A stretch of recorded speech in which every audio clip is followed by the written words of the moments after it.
اہم موضوع کے ساتھ آپ کی خدمت میں حاضر ہوئے ہیں۔ 5 فروری 5 فروری کی جب ہم بات کرتے ہیں تو ہمارے دل میں سب سے پہلی بات یہی آتی ہے کہ یوم یکجہتی کشمیر، کشمیر میں ہونے والے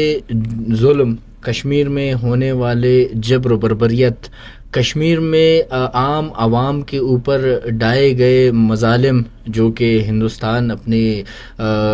وہ کہتے ہیں نا کہ اپنے کاموں سے باز نہیں آتا، اپنے کرتوتوں سے باز نہیں آتا، انہیں جاری رکھتا ہے۔ ان کے حوالے سے آج ہم بات کریں گے اپنے پروگرام میں۔ اس کے ساتھ ہمارے پروگرام میں ہمارے ساتھ ہمارے مہمان اسٹوڈیو گیسٹ ہمارے موجود ہیں۔ گل حسن صاحب ہمارے ساتھ ہیں جو کہ ایک سینئر اینالسٹ اور ایک سوشل ورکر ہیں۔ ان کے ساتھ آج گفتگو کریں گے اور ان کے ساتھ بات چیت کریں گے اس موضوع کے اوپر کہ ان کے کیا خیالات ہیں۔ آج کے پروگرام میں ہم صرف نعرے نہیں لگائیں گے بلکہ دلائل دیں گے۔ آج کے پروگرام میں ہم صرف باتیں نہیں کریں گے بلکہ کچھ سوالات اٹھائیں گے، وہ ایسے سوالات جو کہ ہر شخص، ہر عقل و فہم رکھنے والے شخص کے ذہن میں ہوتے ہیں، وہ سوالات جو ہر آدمی سوچتا ہے، وہ سوالات جو پاکستان میں رہنے والا یا کشمیر میں بسنے والا شخص سوچتا ہے کہ یہ ظلم کیوں جاری ہے۔ سر خوش آمدید کہتے ہیں آپ کو اپنے پروگرام میں۔ بہت بہت شکریہ دورانی آرترین، کوئی مسئلہ نہیں، آپ نے بالکل صحیح کہا۔ آپ کا اس پروگرام میں سنو بلوچستان پاکستان کا میں انتہائی زیادہ مشکور ہوں۔ گاہے بگاہے ہم آتے ہیں، ہمیں مجھے بلواتے ہیں اور اپنے قوم، اپنے سماج اور یہاں پر سیاسی سماجی یا ایسے مسائل جس کو ہم ڈسکس کر کے اپنے ملک کے لیے کچھ خدمت کر سکیں، میں گاہے بگاہے آتا ہوں۔ تھینک یو سو مچ، انشاءاللہ ہمیشہ یہ میرے لیے گھر ہے، وہ میں آتا رہوں گا۔ بہت بہت شکریہ جناب آپ کا، تھینک یو ویری مچ۔ اور اسی کے ساتھ بڑھتے ہیں آج کے اپنے پروگرام کی جانب۔ گل حسن صاحب دیکھیں، ہم بات کرتے ہیں کشمیر کے حوالے سے، کشمیر کے ایک ایسے مسئلے کے حوالے سے جس پر ہم اگر اقوام متحدہ کی بات کریں، جس پر اگر ہم بھارت کے حوالے سے بات کریں، جس کے اگر ہم بیک گراؤنڈ ہسٹری کو دیکھتے ہیں، 7 دہائیوں کی تاریخ کو دیکھتے ہیں، تو وہاں پر ہمیں صرف ایک ہی چیز ملتا ہے، وہ ہے مسلمانوں کے اوپر ظلم، بھارت کی طرف سے ڈائے گئے مظالم، اور وہاں پہ نوجوانوں کا قتل عام، روڈوں کے اوپر نوجوانوں کے خون۔ تو اس کی وجہ آپ کے نزدیک کیا ہے؟ بہت شکریہ۔ یہ مقبوضہ کشمیر کا جو اس وقت مقبوضہ کشمیر کے علاوہ بہت سے ایسے علاقے ہیں ہمارے، آپ کو یاد ہوگا 1947 میں بر صغیر کی جب ہم نے آزادی لی، اس وقت قائم پاکستان جب ہوا، تو ظاہر کشمیر بھی اس کا ایک اہم حصہ تھا۔ وہ اس لیے نہیں کہ کشمیر کا جو ہری سنگھ راجا تھا وہ اس کو حکمران تھا، بلکہ اس لیے کہ یہ ڈیسائیڈ ہوا تھا، اس وقت یہ فیصلہ ہوا تھا کہ جہاں پر بھی مسلمان اکثریت میں ہوں گے وہ علاقے پاکستان کی طرف جائیں گے۔ تو چونکہ کشمیر کا اس وقت اگر ہم 1947 میں جائیں،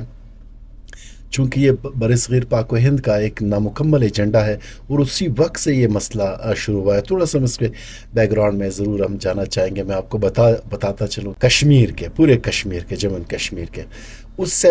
سینسس کے مطابق، اس مردم شماری کے مطابق وہاں پر جو مسلمان ہیں وہ 83 سے 85% کے قریب ہیں۔ اس کے علاوہ 7 سے 8% ہندو ہیں، پھر اس کے بعد سکھ ہیں اور دیگر جو اقلیتیں ہیں وہ وہاں پر موجود ہیں۔ اس حساب سے دیکھا جائے، اس جغرافیائی اور یا سماجی حساب سے دیکھا جائے تو جو سیٹ اپ تھا وہ بیسیکلی مسلم لیڈ تھا۔ اس حساب سے یہ علاقہ وہاں کے مسلمانوں نے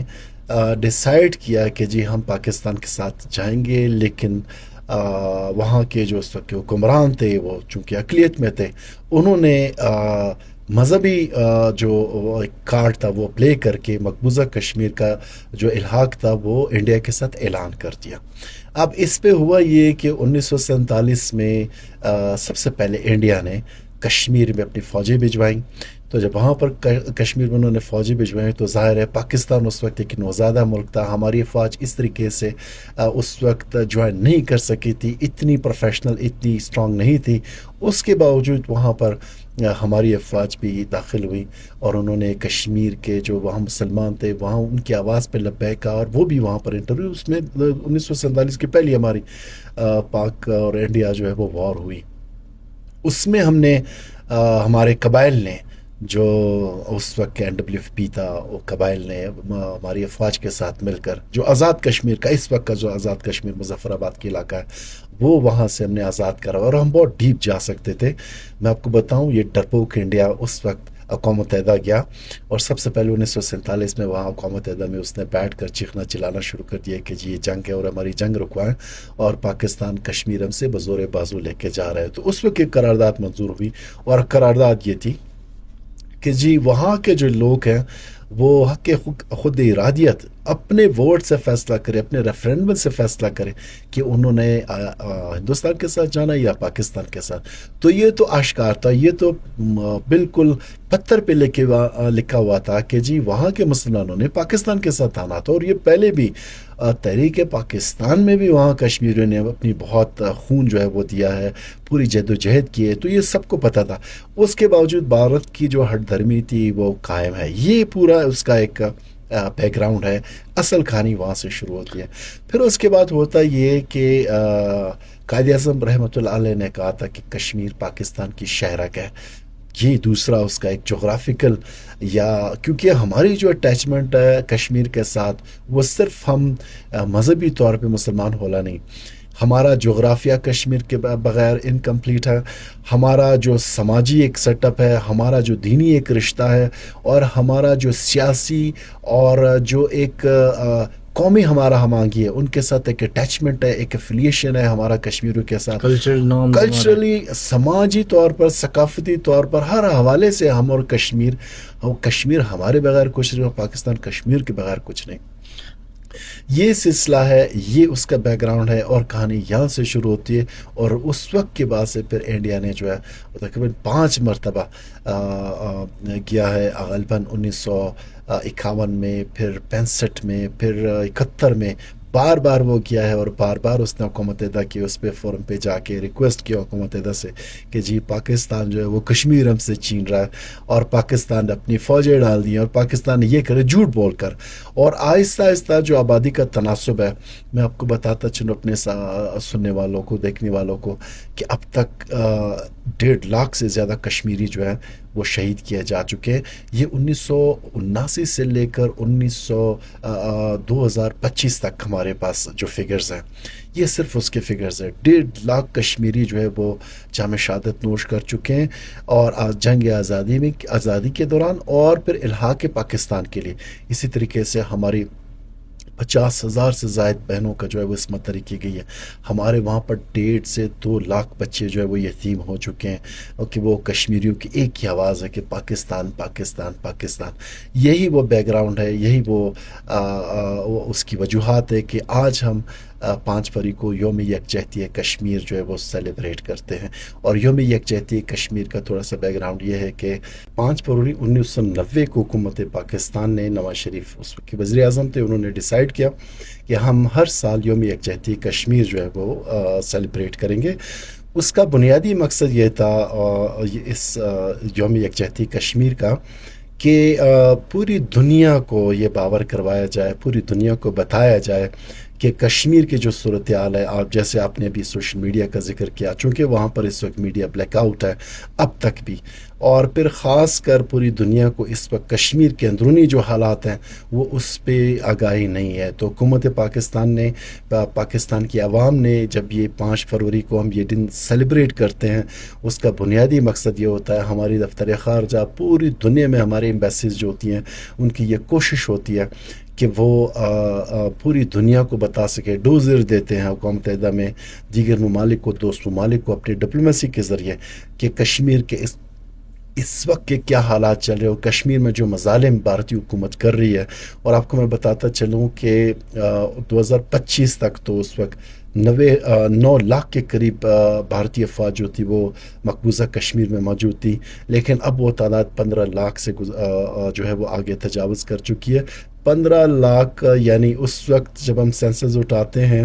کہ 1941 میں آبادی اس وقت کی جو وہ صرف 40 لاکھ تھی، تو اب آپ اندازہ لگا لیں کہ جو تناسب تھا مسلمانوں کا آبادی کا 80 سے زیادہ فیصد، 83%، اس کو آہستہ آہستہ کم کرنے کے لیے مسلمانوں کی جو نسل کشی ہے وہاں پر پوری طریقے سے جینوسائیڈ جو ہے وہ ابھی تک جاری ہے. اور دوسری بات یہ کہ اس دن کو ہم اس لیے بھی سیلیبریٹ کرتے ہیں کہ ہم اخلاقی طور پر، سیاسی طور پر، مذہبی سماجی طور پر اپنے کشمیری بھائیوں کو باور کرا سکے کہ پاکستان ہر حوالے سے، ہر فورم پر، ہر طریقے کے سے جو ہے وہ ان کی اخلاقی، سفارتی اور قانونی مدد جو ہے اس کے لیے ہم وقت تیار ہیں، اور ہم کبھی بھی کشمیر کے اور کشمیریوں کے حق خود ارادیت کے لیے پیچھے نہیں ہٹیں گے۔ یہی ہماری اور ہماری حکومت کی کوشش ہوتی ہے، یہ دن اسی لیے ہم سیلیبریٹ کرتے ہیں، اور ہم اپنی نوجوان نسل کو یہ بھی بتاتے ہیں کہ اس وقت جو حالات چل رہے ہیں پوری دنیا میں، چونکہ پوری دنیا میں عالمی جو اس وقت حالات ہیں، معاشی جو اس وقت حالات ہے، یا جو گریٹ گیم اس وقت چل رہی ہے، اس میں کشمیر کا جو ایشو ہے وہ بہت زیادہ دب گیا ہے۔ انفارچونیٹلی وہ اس طریقے سے ہائی لائٹ نہیں ہو پا رہا، لیکن حالیہ جو انڈیا کے ساتھ ہم نے انڈینز کو جس طریقے سے شکست دی ہے، ہماری افواج نے، ہمارے چیف آف ڈیفنس فورسز نے، اب ہم اس پوزیشن پہ دوبارہ آ گئے۔ پوری دنیا کو جتنی بھی ہماری جنگیں ہوئی ہیں اس میں کشمیر سب سے اہم ایجنڈا رہا ہے۔ کشمیر ہی وہ سب سے بڑا پوائنٹ ہے جہاں سے ہمارے اور ہندوستان کی جو ہے ہماری جنگیں ہوئی ہیں، اور الحمدللہ ہم نے ہر جنگ میں فتح یاب ہم ہوئے ہیں۔ تو ہماری جو اخلاقی سپورٹ ہے، ہماری جتنے بھی جو بھی ہر ممکن سپورٹ ہے، وہ ہم اپنے کشمیری بھائیوں کے ساتھ جو ہے وہ جاری رکھے ہوئے ہیں، اور اسی تسلسل میں ہم آگے بڑھتے ہوئے اپنی نوجوان نسل کو بھی یہ باور کراتے ہیں۔ آج کے دن میں پورے پاکستان میں بلکہ پوری دنیا میں ہمارے سفارت خانے جو ہیں وہ لگے ہوئے ہیں، اور وہ مختلف تقریبات کرتے ہیں، سیمینار کرتے ہیں، مختلف تقاریب، وہ ریسرچ کے ذریعے، وہ پینٹنگ کے ذریعے، اور وہ مختلف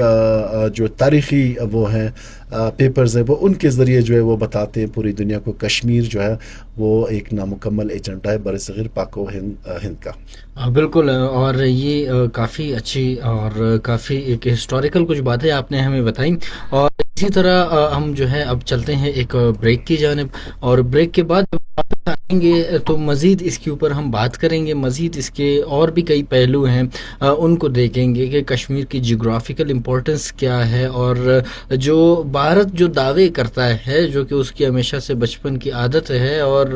دعوے اس کے درے ہی رہ جاتے ہیں، وہ دعوے جو کرتا ہے ان کو تھوڑا سا لاجیکلی ٹیکل کریں گے، ان کے اوپر تھوڑا سا لاجیکلی بات کریں گے کہ جو دعوے وہ کر رہا ہے اور جو ان کے اوپر اس کے امپلیمنٹیشنز ہیں ان میں کتنا زمین اور آسمان کا فرق ہے۔ لوگ ہمیشہ کہتے ہیں کہ ہم ویسی بات کرتے ہیں، ویسے بات نہیں کریں گے، آج لاجکس کے ساتھ بات کریں گے، آج تمام تر جو ریزنز ہیں، ریشنالٹی ہے تمام تر چیزوں کی، ان کے اوپر بات کریں گے